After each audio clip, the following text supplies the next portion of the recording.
This is by Dr. Sharjil Abid. He is an assistant professor at the National Textile University in Pakistan. He will be presenting on the emerging role of biopolymeric nanofibers in medical and healthcare applications. And let me ask him to start his presentation. Please allow me to open his presentation file.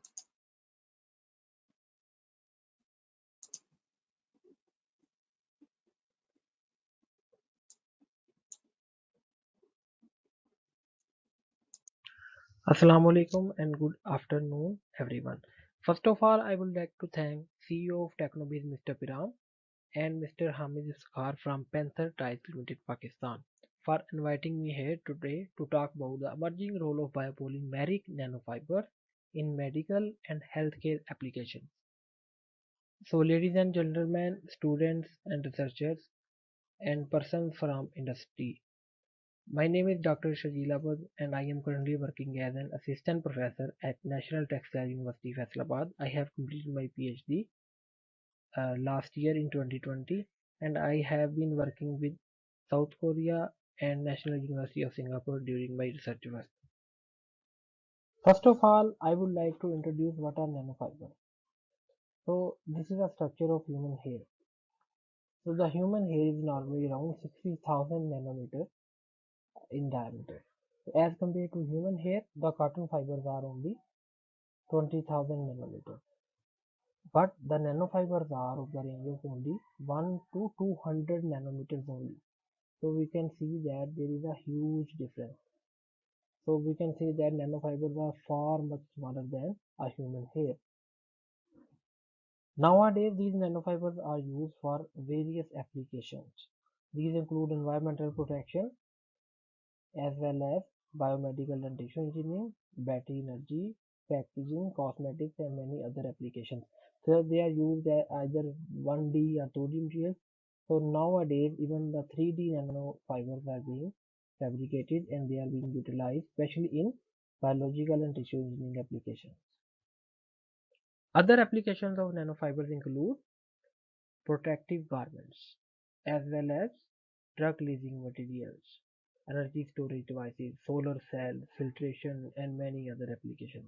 So this means they are being utilized in almost every field of life science. So as we have discussed that these nanofibers have got enormous applications. Why? Because there is something important or special with their properties. So talking about the properties of nanofibers, so they are the materials having high surface area to volume ratio and they are very easy to fabricate using for example electrospinning technique.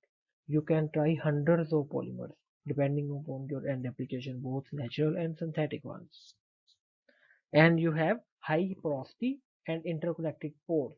This means you will have a proper gaseous and liquid exchange if you want to, because there are porous structure available, and these materials can mimic the extracellular matrix of our body. So this is very important for biomedical applications. Furthermore, these are the only systems known to have 100% drug encapsulation efficiency. So for a pharmaceutical system, you need to have a maximum amount of drug being entrapped inside your drug delivery system. So these are the only systems with 100% drug loading efficiency, and you can control the drug release if you want slow release, abrupt release, or sustained release, whatever you want, by the selection of polymers. And then you have smart drug release. This means the drug is being triggered by some external stimuli. So these are the smart dressing systems as well. So these are also powerful, they have strength, and you can have a tunable degradation like slow degradation or faster depending on the polymer, and good biocompatibility. So as we have discussed earlier, we have a list of polymers that we can select to fabricate our nanofibers, both from natural and synthetic. So we can choose either synthetic polymers or biopolymers. So the selection is very important because it will determine our final properties, or we have to design a nanofiber based system depending upon our end applications. So when you have got a list to decide from, it becomes tough. So there is always a game or challenge when we try to select among natural and synthetic polymers. Their properties are so much different. So I think every one of us is aware of the properties of natural and synthetic polymers. So natural ones are naturally occurring definitely, and they are more from biological sources, and they are biodegradable and biocompatible. On the other hand, the synthetic polymers are not biodegradable. This means they have limited applications, and they are also not biocompatible. So some synthetic polymers are biocompatible, however, they are not from renewable resources. As my talk is regarding the biomedical application of these biopolymeric nanofibers, so first of all, I would like to talk about the diabetic patients. So as we know that for diabetic patients, one has to either swallow the pill or to inject the insulin inside his or her body. So that is the painful procedure.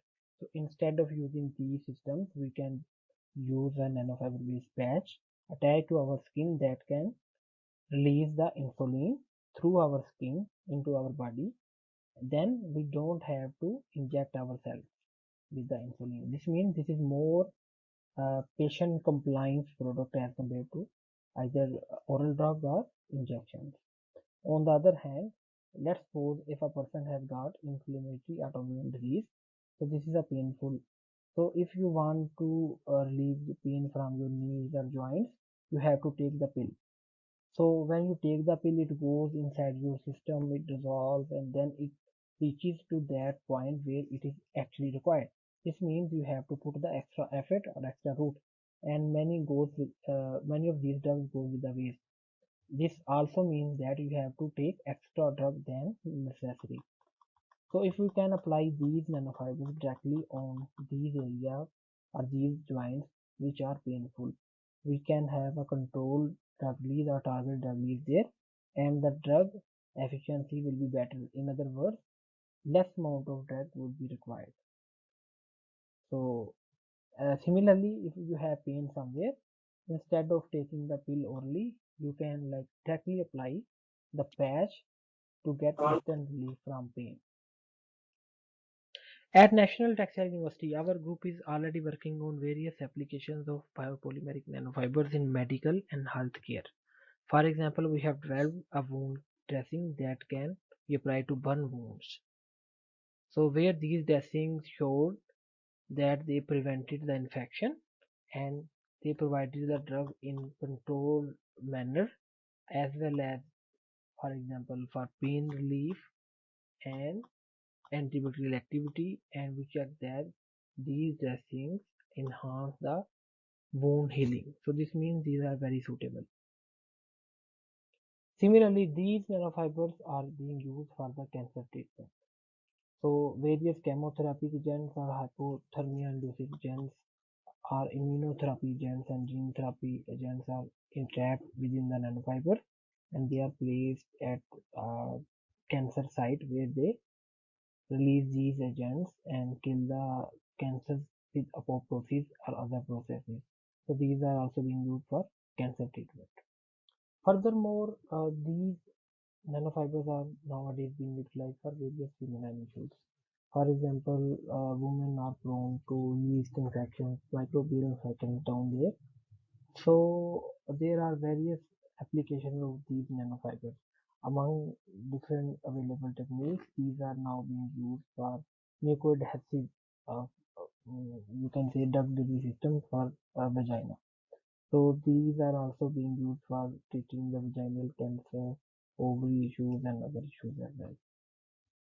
Another important aspect of these nanofibers are that they can be used as transdermal patch. So transdermal patches are normally applied on skin instead of swallowing the pill or taking tablet capsule, which becomes difficult for children and some old age persons. You just have to apply the patch on your skin. What the patch does is that it releases the drug which penetrates from your top layer of skin, that is epidermis, then towards dermis, and then subcutaneous fat. And after subcutaneous fat, the drug definitely reaches to the nervous system, which delivers the drug to the whole body. So you don't have to take the medicine.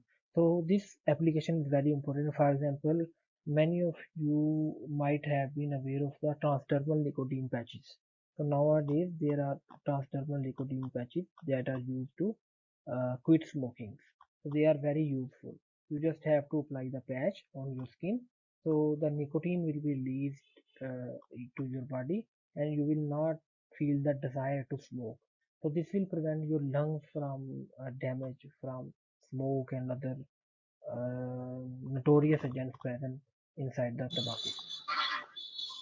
So other applications apart from the biomedical application include the healthcare, for example, the cosmetic, the masks available in the market. So there are non-woven masks, and we can also develop nanofiber-based masks. So this company, for example, has created nanofiber-based masks for you can say refreshing skin, anti-aging skin, and these sort of products. So they are very popular in many countries, including Korea, other Asian countries. However, in Pakistan, they are not very much popular, but the trend is changing slowly, and female are more like the consumers of these sort of products. Another important aspect of these nanofiber is that their filtration efficiency. They are highly efficient in filtering various pollutants. So these nanofibers, they can be used to filter the microbes, viruses from the area. So there you can see application is increasing day by day because of their small size. Even they are smaller than the virus and microbes. So you can see that microbes cannot pass through the membrane of nanofibers. So you can get premium protection using these nanofibers. So there is another company that have used nanofiber membrane, and it has sandwiched the membrane among two other non-woven fabric surfaces, and they have checked against different viruses and microbes, and the air that becomes very clear after passing through these nanofibers. So we can say that these nanofibers have enormous amount of biomedical applications. Similarly, they can prevent you from COVID and other viruses and other transmittable diseases. Respected viewers, so whatever we have discussed so far is that the electrospun nanofibers are very easy to fabricate, and they have properties that are unmatchable with conventional polymers. So we can conclude that the nanofiber possess a great potential for biomedical applications due to their high drug loading efficiency, ability to release the drug in a controlled or desirable manner, their biodegradability, biocompatibility, and other aspects. And they are better as compared to their counterparts or market products, and they are easy to fabricate. However, producing defect-free nanofibers with reproducible results is not that easy because there are so many parameters that you need to control precisely.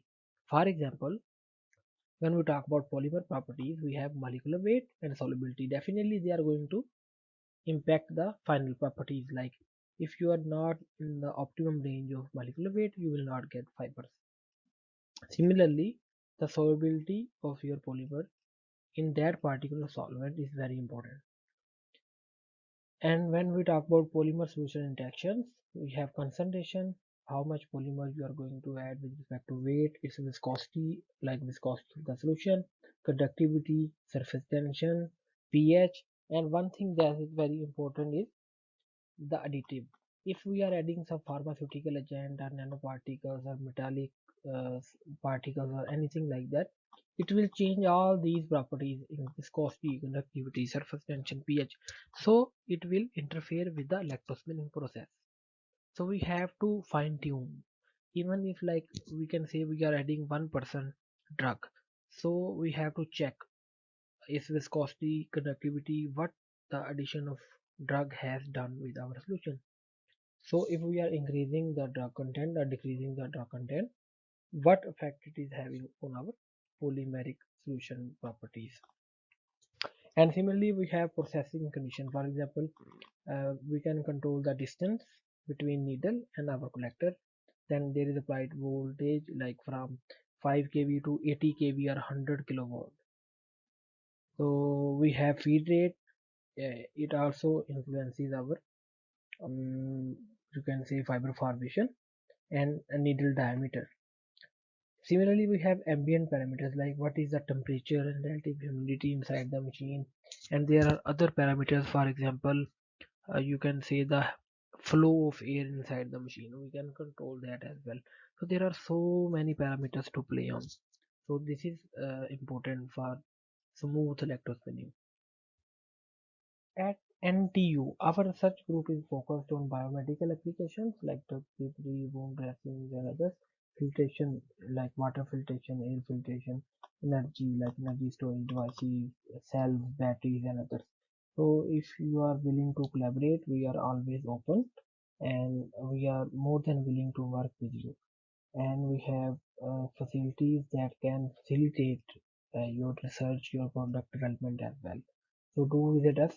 So if you need some sort of any sort of other information, you can visit my profile at Google Scholars, like what kind of activities our group is interested in and what we are currently doing. So with this, I would like to thank the audience for their patience and for listening me out. And I am again thankful to the CEO Technobiz as well as Panther Ties Pakistan. So if you have any questions, the house is open for questions and answers. Furthermore, if there are any other queries, you can always email me at rajil.abad@ntu.edu.pk. So once again, thank you very much, students, stakeholders, industrialists, and listeners.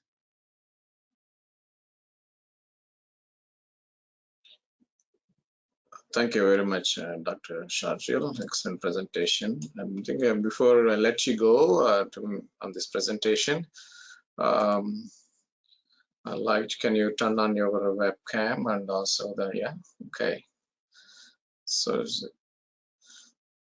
guys, before let ask him, please ask any questions you have. Please post questions in the question box. Dr. Sharjil will address them at the end of all the presentation. You know the procedure, so I don't want to repeat again. Okay.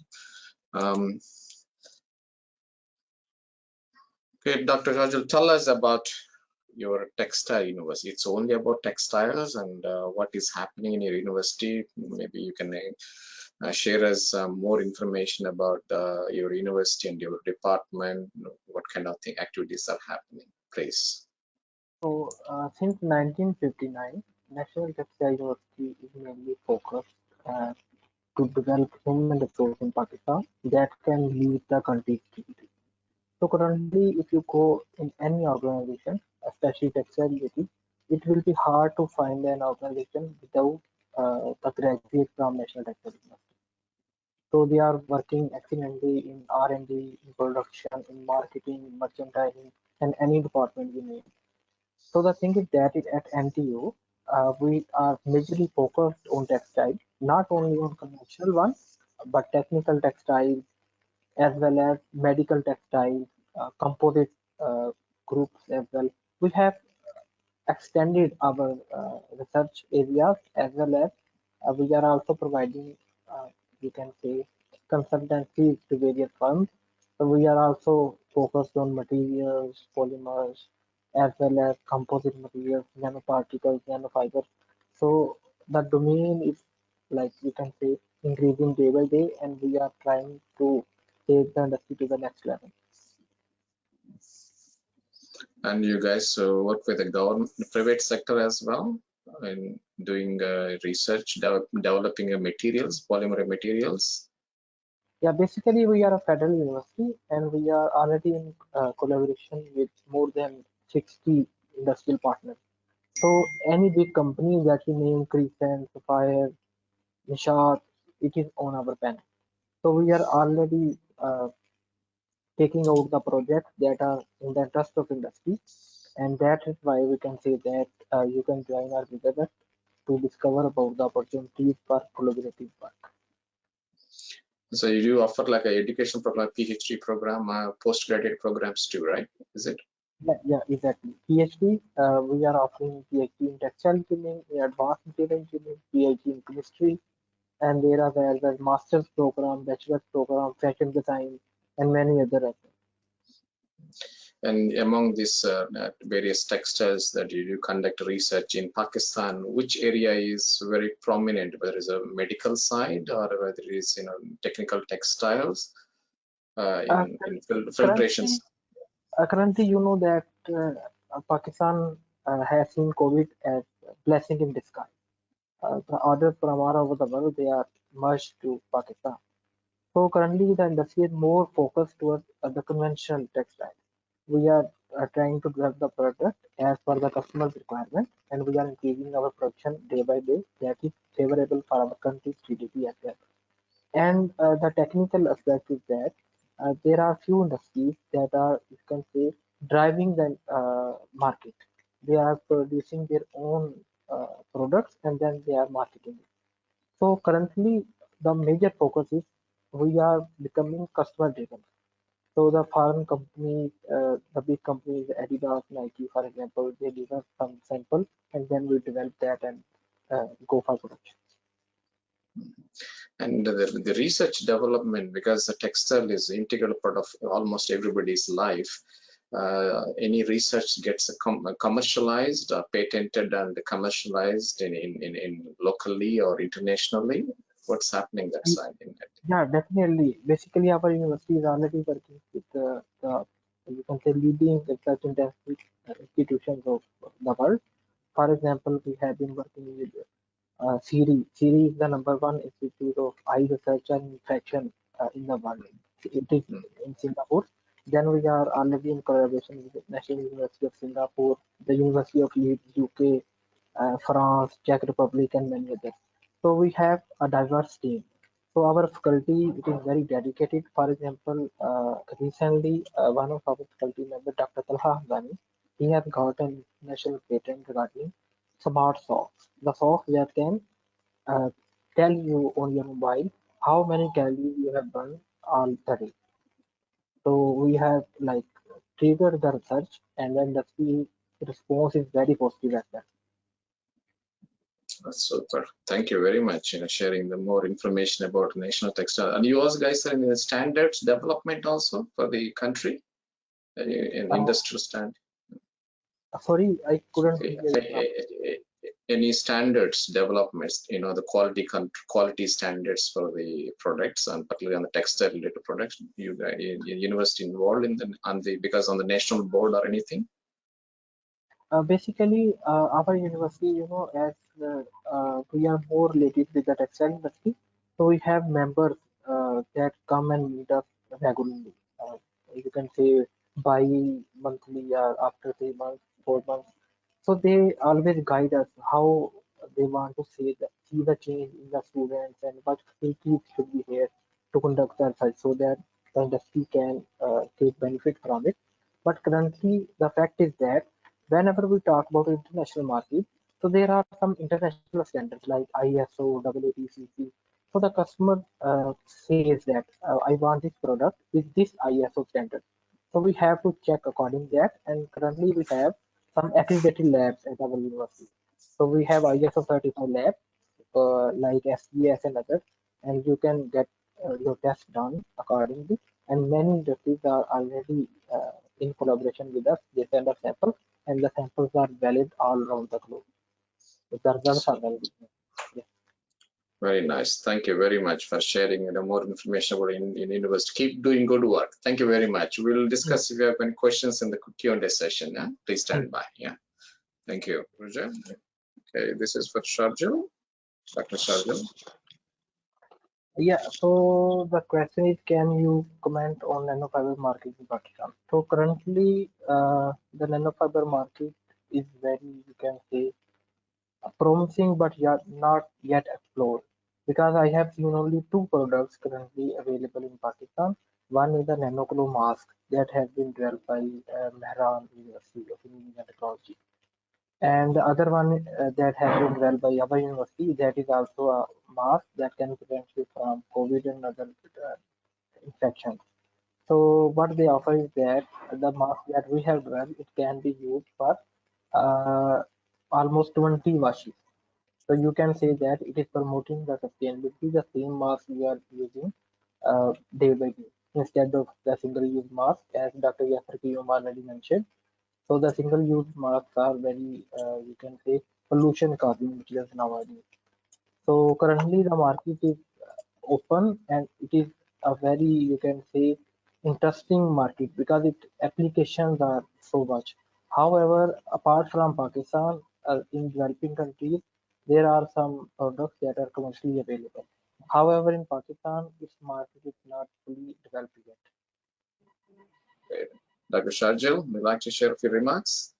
Uh, First of all, I would like to thank you, Mr. Piram, and thank Mr. Hamid for such an exciting event.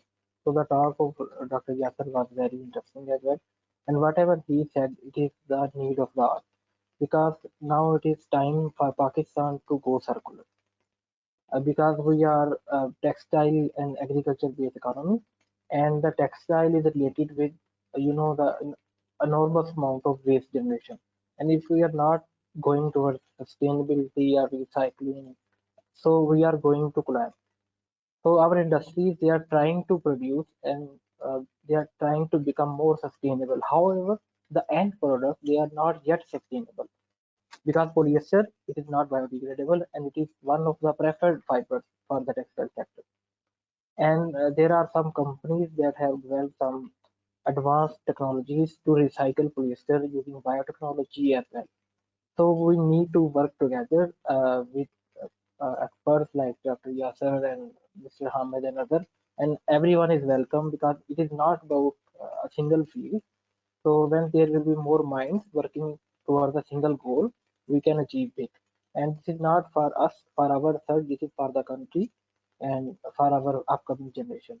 So once again, I would like to thank all and thank the attendees for listening.